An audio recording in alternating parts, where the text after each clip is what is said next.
In 1934, Adolf Hitler sent a letter to American eugenicist Leon Whitney, complimenting him for a book he had written on sterilization. Whitney was the former executive secretary of the American Eugenics Society and a colleague of Margaret Sanger's. Sanger also published his writings in the Birth Control Review.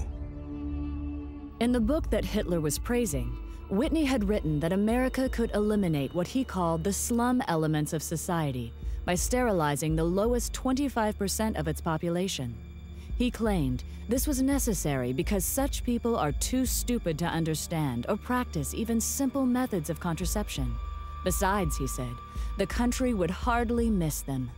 One of the people he was talking about was named Elaine Riddick. At the age of 13, I became pregnant. I was raped by a guy that lived across the street from me.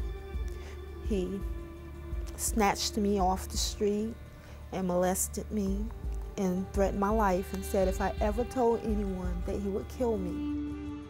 When they was delivering my son, they sterilized me at the same time.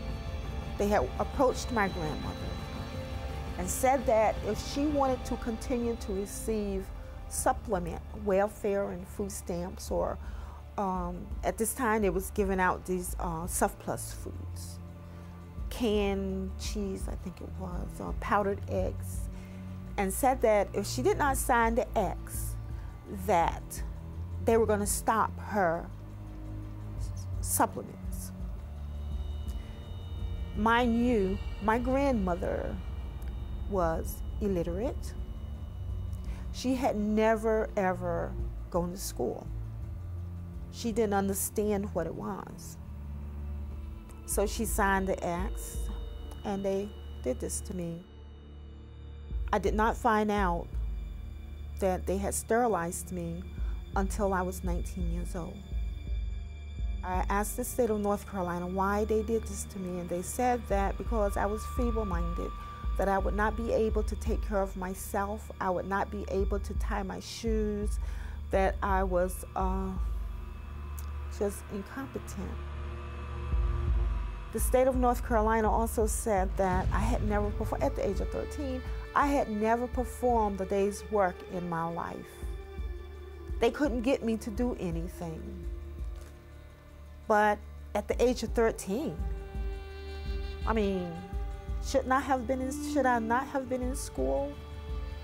They were saying that feeble-mindedness is hereditary.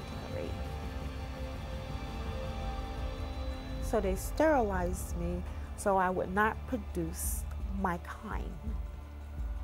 Mind you, I am not illiterate, nor am I feeble-minded. I never went into high school, but yet I still acquired a college degree. They also justified that my child or my children would be feeble-minded. My son is the president of his own semiconductor company. He has his own construction company. And he has his own real estate company. I mean, how can you think that your government allowed or allowing these things? When it approved the sterilization of 14-year-old Elaine Riddick. It is better for all the world if instead of waiting to execute degenerate offspring for crime or to let them starve for their imbecility, society can prevent those who are manifestly unfit from continuing their kind. 3 generations of imbeciles are enough. Oliver Wendell Holmes, U.S. Supreme Court Justice, 1927. Holmes made this statement in his ruling on the constitutionality of Virginia's forced sterilization law.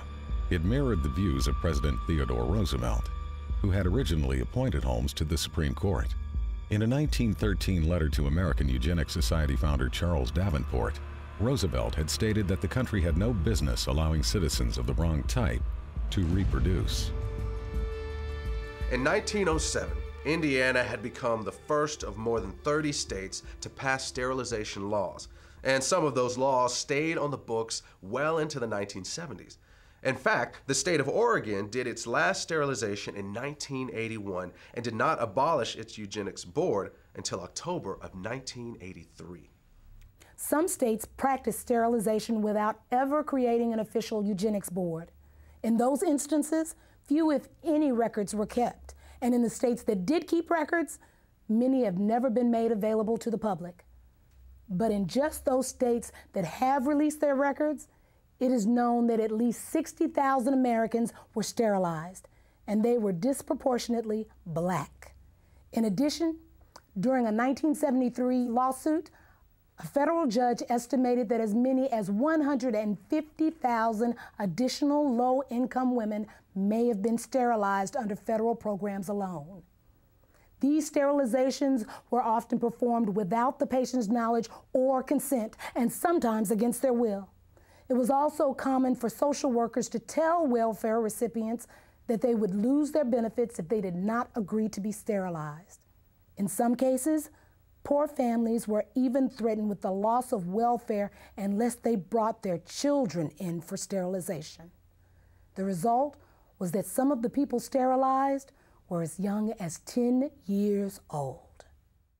In the first 6 months of 1972, one hospital in Aiken County, South Carolina, sterilized over 1/3 of the Medicaid patients who were there to give birth, and all but one of these women were Black.